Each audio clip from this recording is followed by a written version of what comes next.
Good afternoon, Trump's family. Welcome back to my channel. Have a good day, everyone, and God bless you. Alright, the following is a collection of news from Patriots. Let's get into the news. When it comes to what Democrats are willing to politicize literally anything, we've seen them politicize tragic events, a terrible pandemic. We've seen them multiple times politicize children, and of course, the loss of children, for the party or the people who are always going on about unity and divisive news. And just how fractured the country is, thanks to Donald Trump. They sure do use a lot of divisive issues as political cudgels. And here we go. Here's another one. As a relatively strong hurricane is about to hit the state of Florida, guess what Democrats are doing? They're politicizing the hurricane about to hit Florida in an effort to get elected and to attack Republicans who would have seen that one coming. These Democrat clowns are unbelievable. It's moments like these that could actually bridge the gap that could bring both sides together. These are moments that should be truly bipartisan, just like the pandemic should have been. If the cynical Democrats continue to politicize as they declare all-out war on the Republican Party, and so every issue becomes a political, cultural, every issue becomes a weapon. It's the continued weaponization of literally everything in order to win at politics. Let me show you guys exactly what's going on here. We have a strong team, blah, blah. The number one guy, the first guy that they should be speaking to and coordinating with is Florida Governor Ron DeSantis. And they haven't even given him a phone call. And that's because they're getting ready to politicize this entire thing. Here's an interesting take. Governor Ron DeSantis spent his first term becoming one of the most influential Republicans in the country. But he still hasn't faced one of the toughest challenges. A Florida leader can encounter a hurricane, fail a response hard to get re-elected, and your agenda stalls. Former Federal Emergency Management Agency Administrator Craig Ferguson, who served as a Bush's emergency management director, said in a text message, "Do well, though, and it adds capital to your agenda, and sets you up for higher office." What I think the Democrats are doing here is very simple. They are purposely not working with Ron DeSantis, because they want to sabotage this whole thing. They're actively rooting against the state of Florida and the governor of Florida because they want him to fail. They understand the political ramifications for him. They view him as a clear threat, a clear present threat in this election and in the next, and so why would they work in bipartisan fashion to put together a strong response to the hurricane to get the job done, because that doesn't benefit them. Electorally, politics is more important than American lives. And this is what we always see from the Democrats. They tell you that Donald Trump was such an evil and terrible guy. But at least Donald Trump was willing to set aside politics and directly work with Democrat governors throughout his entire time in office, throughout multiple health emergencies and natural disasters. That's who Donald Trump was. And ironically enough, throughout the entire pandemic that was used to attack Donald Trump, he was even getting praise from Democratic governors for how willing and how well he was working with said governors to get the job done. Let's look at New York City, for instance, and former Governor Andrew Cuomo. Donald Trump was there every step of the way, sending military to their aid and immediately sending a massive cruise ship hospital to the state of New York, and every single promise, every single pledge that Donald Trump made in that relationship with Andrew Cuomo, he kept to his word. What was the narrative in the end? That Andrew Cuomo was the hero of New York and that Donald Trump was the villain. Well, as the timeline moved forward, that narrative certainly switched on its head now, didn't it? As Andrew Cuomo's real pandemic legacy came to light, and this is what I mean by the cynical Democrats, people who play electoral politics and narratives above doing the right thing. And that is once again exactly what they're doing, politicizing another terrible event because of its proximity towards election season. God forbid the Democrats work with Governor Ron DeSantis and start mending the toxic political divide. I don't ever want to listen to another lecture from left-boids on the topic of division. And what a laughable notion from Amy Klobuchar, as if the solution to the world's problems comes in the form of Democrat legislation. Give me a break. Democrat legislation is exactly why we're seeing the current mess in the first place. It's all just so ridiculous. Okay, folks. Not only do we have the hammering of we have the hammering of the awful, terrible economy under Joe Biden. Okay, as of today, Thursday, the 30-year fixed mortgage rate surged to 6.7%. Okay, that's more than double than it was a year ago today. Let me put this in perspective. And put this in perspective. Okay, as a banker, and put this in perspective for you, Had you gotten a $500,000 home loan 1 year ago, 30-year fixed? After paying on that home for 30 years, the minimum payments for 30 years, you would have paid $189,400 over those 30 years in interest payments. Okay. So that $500,000 mortgage would have cost you $690,000 after 30 years. Today, that's a mortgage, you'd be paying $259,000 in interest, or $760,500 $689,000. Now you're at $760,000. So $8,000 plus swing in interest payments over 30 years. And Corinne, Jean-Pierre wants to sit there and saying, well, Joe Biden is working for Americans. Yeah, he's working for Americans to be poor and broke. Not being able to afford homes. Of course, all this happens as the housing market is already softening. And which means it's going to be even less homes on the market. Because do you want to sell your home right now and then have to pay more in mortgage payments on your new home? Wow, folks, it used to be the American dream to own your own home. And it used to be a rite of passage, not a rite of passage, but it used to be an accomplishment for working class individuals. Now, owning a home has been something of the middle class. And now it's of the upper middle class who are able to afford homes. Amazing what's going on, folks. Amazing. But that's not all. That's not the only bad news. Not only are they screwing us over with inflation, interest rates, but they're screwing over our tax money. Today the Senate passed a stopgap spending bill. Totally screwing us while not totally screwing us because it still passed the House, which most likely it will. The Senate on Thursday passed a stopgap spending bill that would provide the government funding through December. I mean, literally, Senate let the legislature as a whole, they have very few jobs. They've given themselves all kinds of power over the last since this country was formed a couple 100 years ago, but when their basic job is to balance the budget. Okay, balance the budget and have a spending bill on time every year. They need to stop gap thing because they run out of time. They don't have enough time. They're looking into January 6th, looking into President Trump. FBI is sniffing the underwear of Melania. Taking photographs and magazine articles, lying. But they don't have time to spend a spending bill. They can impeach President Trump on a couple of hoaxes, but they can't get their act together to pass a budget on time. So they need to stop gap spending bills. But don't worry about it. Don't worry about it. They've got refugees and Ukraine covered. Okay, the continuing resolution of the revolution, the continuing resolution will fund the government for a few months. And this is what they had time to provide $12.3 billion in economic and military aid to Ukraine. I'm gonna put that in perspective here in a second. $1 billion for low-income home energy assistance, $2.5 billion in funding for New Mexico to recover from the Hermit's Peak Calf Canyon fire, and $20 million for water infrastructure in Jackson, Mississippi. I am still befuddled why there's so much massive federal spending. Okay. I know you need water infrastructure in Jackson, Mississippi. I know that the Calf Canyon fire was a major thing in New Mexico. Why are we paying for that? Many of these things are because of bad planning. The New Mexico and Jackson, I'm guessing, are pretty leftist places, or at least Democrat-run or Democrat-influenced. Correct me if I'm wrong down below. Those of you in Jackson, Mississippi, and in New Mexico is pretty lefty. Why? Why should your bad politics be on the taxpayers' shoulders of federal taxpayers? And yes, I'm a little sore. You know, if you don't pay taxes once a year, you've got to pay your estimated tax payments.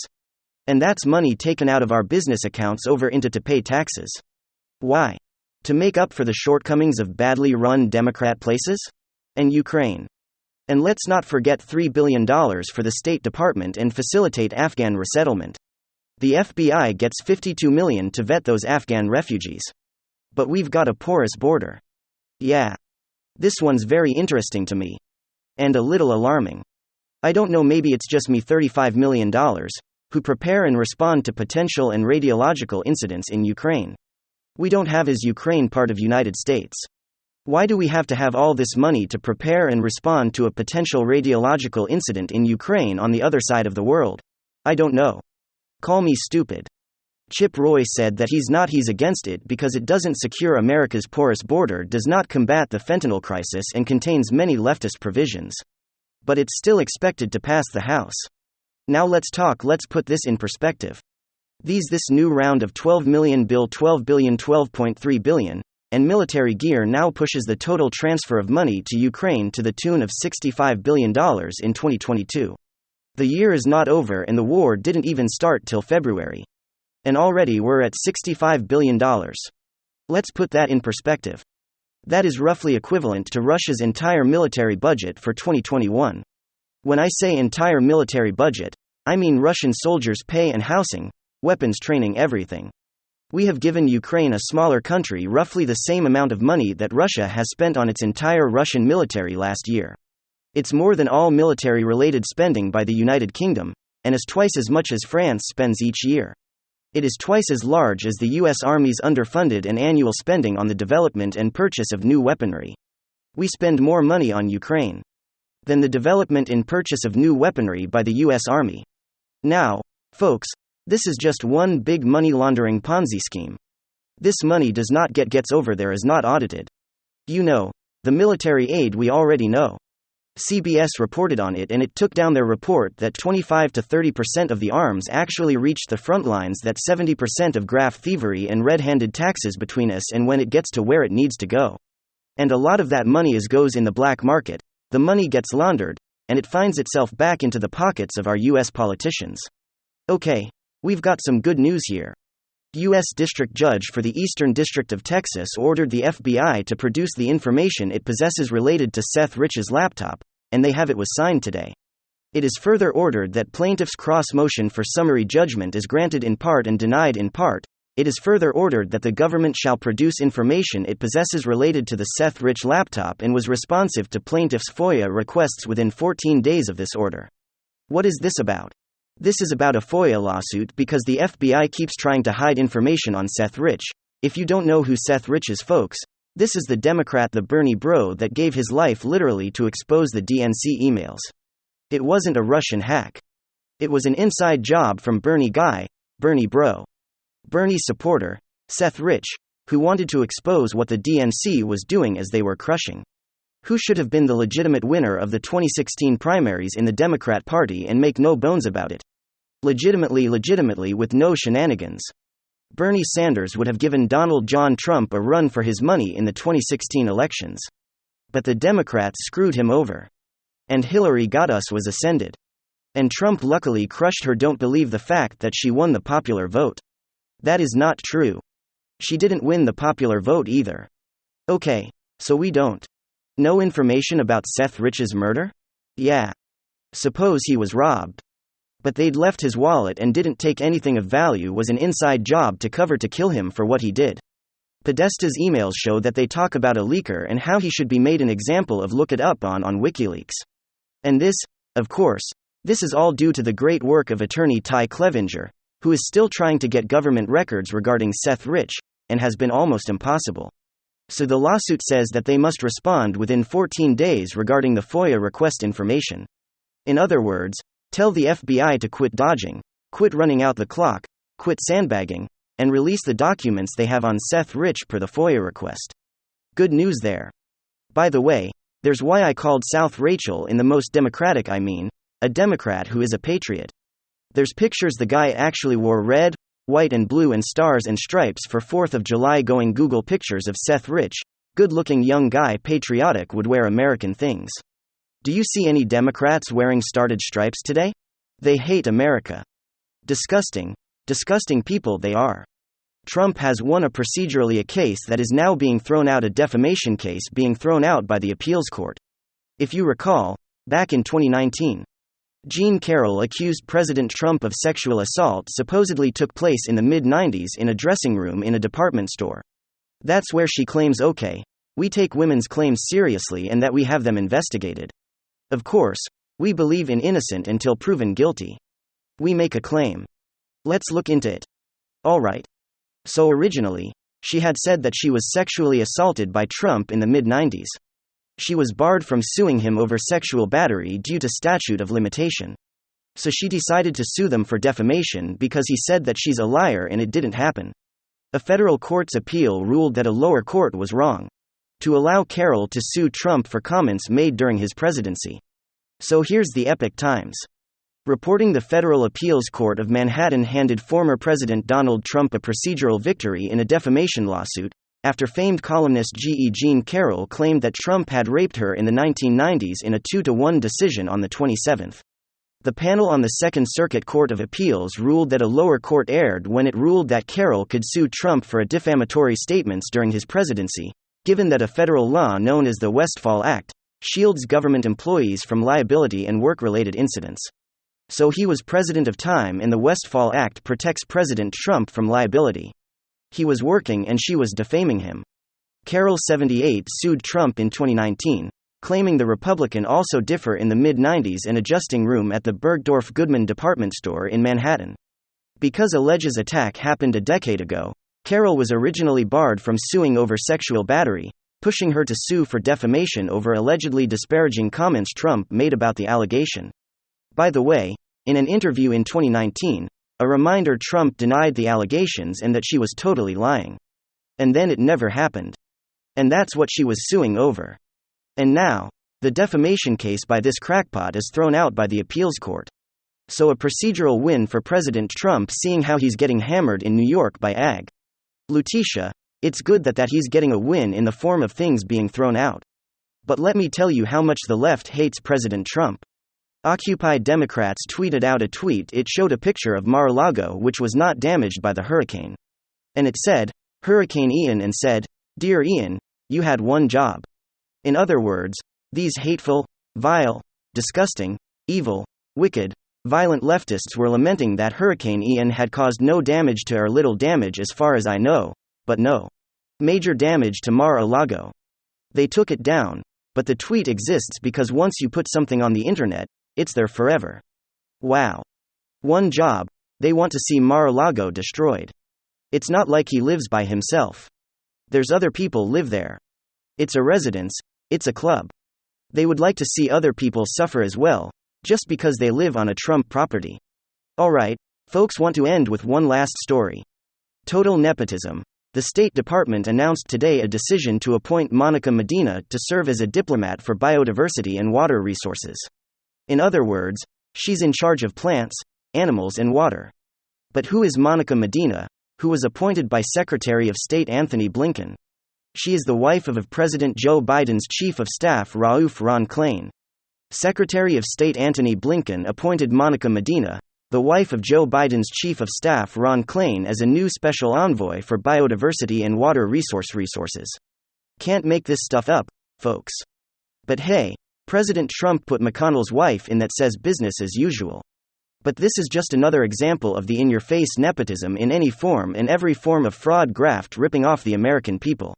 This is just par for course. This is business as usual for the Democrats.